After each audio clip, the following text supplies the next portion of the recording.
여러분 반갑습니다. 대전 이단 상담소 소장 정운기 목사입니다. 오늘은 신천지 비유풀이 성경 해석의 오류 세 번째 시간이 되겠습니다.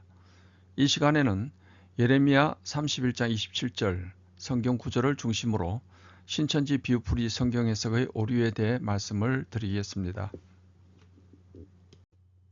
예레미야 31장 27절에 여호와께서 가라사대 보라 내가 사람의 씨와 짐승의 씨를 이스라엘 집과 유다 집에 뿌릴 날이 이르리니 라고 기록되어 있습니다. 신천지는 예레미야 31장 27절의 말씀을 가지고 이렇게 주장하고 있습니다. 신천지에서 2007년도에 발행한 천지창조책 288쪽에서 지금으로부터 약 2600년 전에 하나님께서 선지자 예레미야를 통해 예언하시기를 두 가지 씨, 즉 사람의 씨와 짐승의 씨를 이스라엘 집과 유다 집에 뿌릴 날이 있을 것이라고 하셨다. 예레미야 31장 27절. 이 예언은 약 600년 후 예수님께서 이 땅에 오셨을 때 이루어졌다. 마태복음 13장 24절로 25절 라고 주장을 합니다. 같은 책 431쪽에서는 이렇게 주장하고 있습니다. 예레미야 31장 27절에 예언된 사람의 씨, 곧 인자의 씨는 예수님께서 전하신 하나님의 말씀을, 짐승의 씨는 마귀의 말을 가리킨다. 요한계시록에는 마귀를 짐승인 용과 뱀으로 비유하고 있다. 요한계시록 20장 2절. 마태복음 13장에 의하면 앞에서 말한 두 가지 씨는 좋은 씨와 가라지이다. 하나님께서 예레미야 선지자에게 예언한 두 가지 씨는 예수님 때 이스라엘 집과 유다 집에 뿌려졌다. 이스라엘 집과 유다 집은 하나님의 선민 곧 예수 교회를 상징하는 말이다 라고 주장하고 있습니다.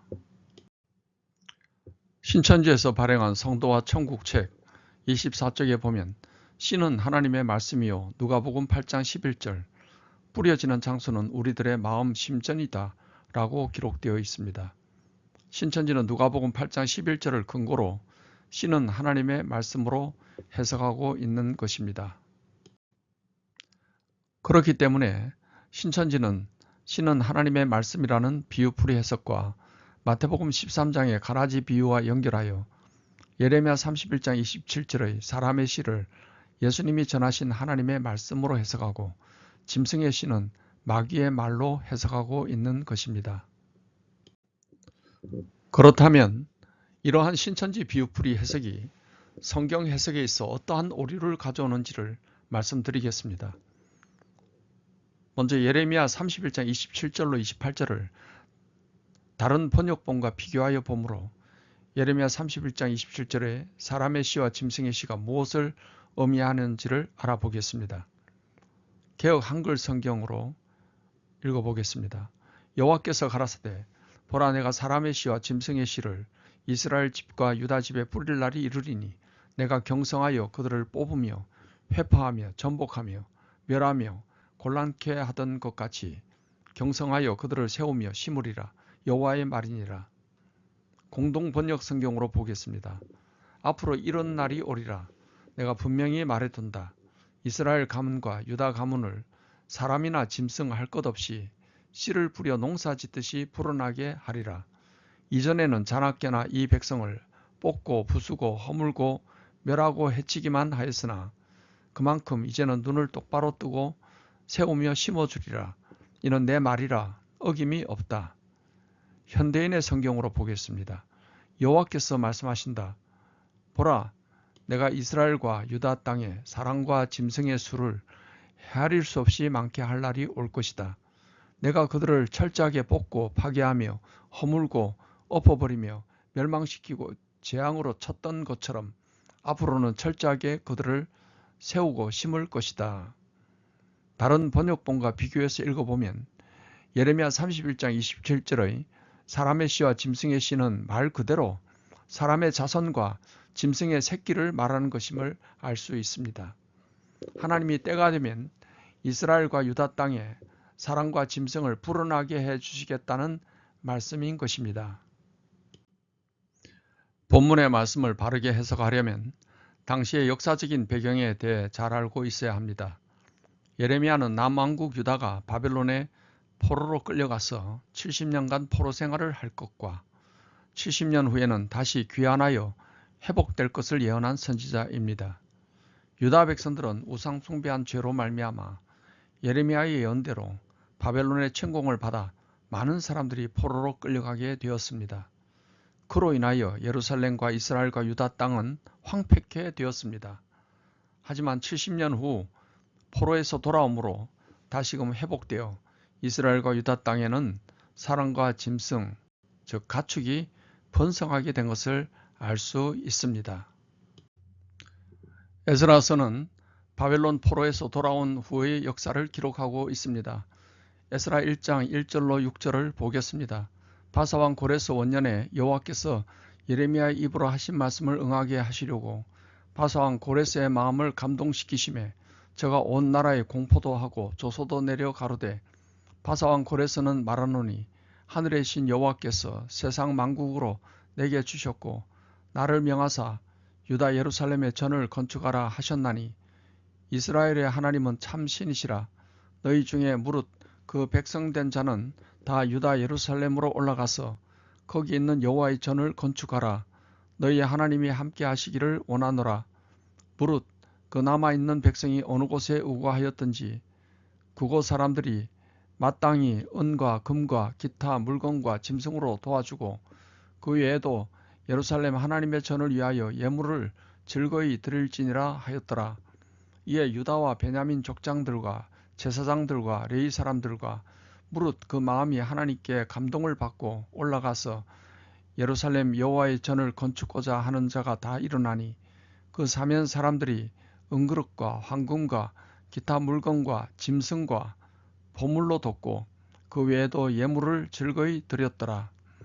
이 말씀을 보면 바벨론 70년 포로 기간이 끝났을 때 바사왕 고레스를 통해서 이스라엘 백성들은 고국으로 돌아가게 되었습니다. 고레스는 이스라엘 백성들에게 고국으로 돌아가서 성전을 건축하게 했으며 이를 위해 주변 사람들에게 은과 금과 기타 물건과 짐승으로 도와주도록 했습니다.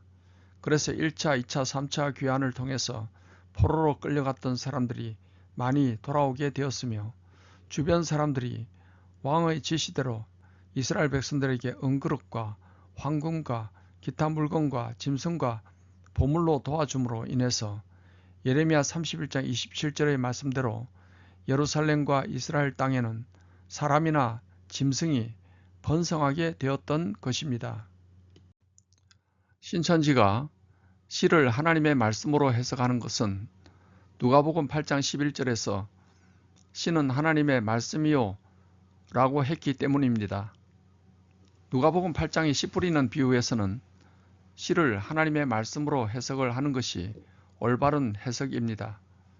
하지만 시는 말씀으로 공식화해서 성경에 나오는 시는 무조건 말씀으로 해석하게 되면 잘못된 해석을 하게 되는 것입니다.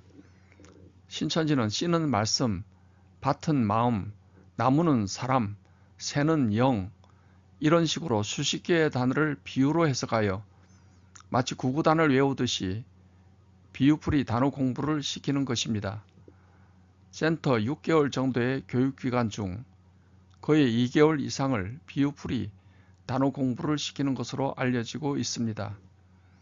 앞에서도 말씀드렸듯이 어떤 비유에는 그 단어의 해석이 맞을 수가 있습니다. 하지만 신천지는 비유풀이를 공식화해서 전혀 다른 의미를 가지고 있는 단어에도 일률적으로 같은 해석을 하기 때문에 성경 해석의 오류가 생기는 것입니다. 그렇기 때문에 예레미야 31장 27절에서의 사람의 씨와 짐승의 씨는 사람의 자손과 짐승의 새끼로 해석하는 것이 올바른 해석이지 신천지 비유풀이 해석으로 사람의 씨를 하나님의 말씀으로 짐승의 씨를 마귀의 말로 해석을 하면 안 되는 것입니다. 신천지 비유풀이로 해석하게 되면 원숭이 엉덩이를 사과로 해석을 했다가 원숭이 엉덩이를 백두산으로 해석하는 오류가 생길 수 있는 것입니다. 또한 예레미야 31장 27절은 유다 백성들이 바벨론 포로에서 돌아옴으로 이미 성취가 된 예언입니다. 그런데 신천지는 이미 성취된 예언을 마태복음 13장의 가라지 비유에서 성취가 되었다고 하면서 연결해서는 안 될 본문을 억지로 연결해서 해석하다 보니 엉터리 성경 해석이 나오게 된 것입니다. 신천지는 예레미야 31장 27절의 예언이 마태복음 13장 24절부터 나오는 가라지 비유에서 이루어졌다고 말하고 있습니다. 그렇다면 예레미야 31장 27절의 본문이 마태복음 13장의 가라지 비유하고 예언과 성취로 연결될 수 있는 본문인지를 추가적으로 알아보겠습니다. 마태복음 13장 24절로 30절의 가라지 비유 본문을 읽어보겠습니다. 예수께서 그들 앞에 또 비유를 베풀어 가라사대 천국은 좋은 씨를 제 밭에 뿌린 사람과 같으니 사람들이 잘 때 그 원수가 와서 곡식 가운데 가라지를 덧뿌리고 갔더니 싹이 나고 결실할 때 가라지도 보이거늘 집주인의 종들이 와서 말하되 주여 밭에 좋은 씨를 심지 아니하였나이까 그러면 가라지가 어디서 생겼나이까 주인이 가로되 원수가 이렇게 하였구나 종들이 말하되 그러면 우리가 가서 이것을 뽑기를 원하시나이까 주인이 가로되 가만두어라 가라지를 뽑다가 곡식까지 뽑을까 염려하노라 둘 다 추수 때까지 함께 자라게 두어라 추수 때 내가 추수꾼들에게 말하기를 가라지는 먼저 거두어 불사르게 단으로 묶고 곡식은 모아 내 곡간에 넣으라 하리라. 이어서 마태복음 13장 36절로 43절의 밭의 가라지의 비유에 대한 예수님의 해석을 읽어보겠습니다. 이에 예수께서 무리를 떠나사 집에 들어가시니 제자들이 나와 가로되 밭의 가라지의 비유를 우리에게 설명하여 주소서. 대답하여 가라사대 좋은 씨를 뿌리는 이는 인자요 밭은 세상이요 좋은 씨는 천국의 아들들이요 가라지는 악한 자의 아들들이요 가라지를 심은 원수는 마귀요 추수 때는 세상 끝이요 추수꾼은 천사들이니 그런즉 가라지를 거두어 불에 사르는 것 같이 세상 끝에도 그러하리라. 인자가 그 천사들을 보내리니 저희가 그 나라에서 모든 넘어지게 하는 것과 또 불법을 행하는 자들을 거두어 내어 풀무불에 던져 넣으리니 거기서 울며 이를 갈미 있으리라. 그때 의인들은 자기 아버지 나라에서 해와 같이 빛나리라. 귀 있는 자는 들으라. 신천지는 가라지의 비유에서의 밭을 예수 교회로 해석하고 있습니다. 신천지의 예수 그리스도의 행전 책 116쪽을 보면 이스라엘 집과 유다 집은 예수님의 밭에 해당한다. 이 두 가지 시는 초림 때 예수 교회라는 밭에 뿌려졌다고 기록되어 있습니다. 이렇게 가라지 비유에서의 밭을 예수 교회로 해석하게 된 것은 예레미야 31장 27절의 이스라엘 집과 유다 집을 예수 교회로 해석했기 때문입니다. 그래서 2000년 교회는 두 가지 씨가 예수 교회에 뿌려졌고 지금은 예수님이 재림을 해서 신천지를 통해 추수를 하는데 신천지의 추수밭이 일반 교회라고 해서 일반 교회에 침투하여 추수꾼으로 비밀스러운 포교 활동을 하게 되는 것입니다. 가라지의 비유 본문과 예수님이 해석해 주신 본문을 자세히 살펴보면 예레미야 31장 27절과 마태복음 13장의 가라지 비유는 전혀 연결해서는 안 되는 본문임을 다음의 사실로도 알 수 있습니다.